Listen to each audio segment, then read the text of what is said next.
Joel Rubin is a former Deputy Assistant Secretary for House Affairs in the U.S. State Department's Bureau of Legislative Affairs for the Obama administration, and he joins us now live from Chevy Chase in Maryland. Welcome to you. Is Blinken the right person right now to calm the tensions we're seeing?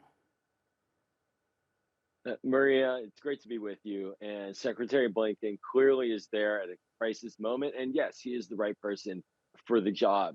He has a strong relationship with Israel, without a doubt. And you could see the Prime Minister Netanyahu, and he had a good camaraderie.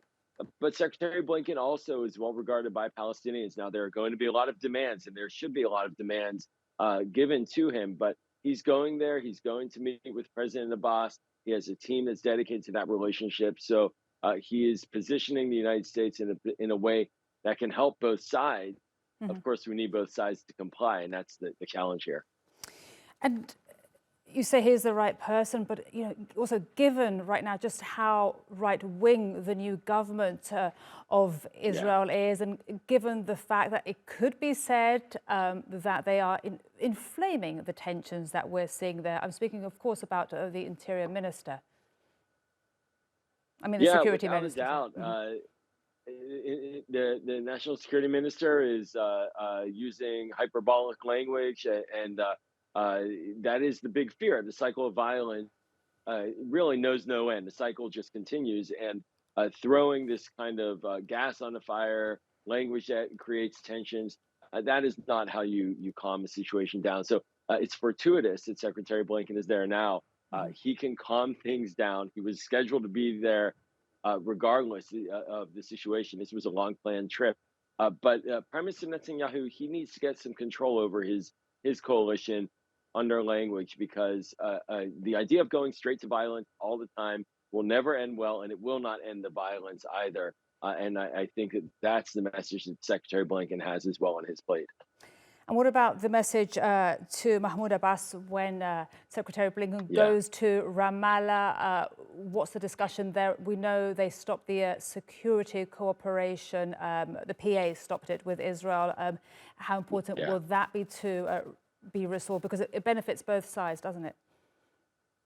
Well, it does. Longstanding security cooperation helps ensure stability for the Palestinian people who need stability, and it clearly protects Israeli civilians. There's an American domestic political dynamic to this. It's very, very important as well, which is the Palestinian Authority receives hundreds of millions of dollars of United States aid. And if he cuts off cooperation, it's going to make it harder for that aid to get through. So there are a lot of things happening here. I think that the president, he is right to protest. He's right to be concerned.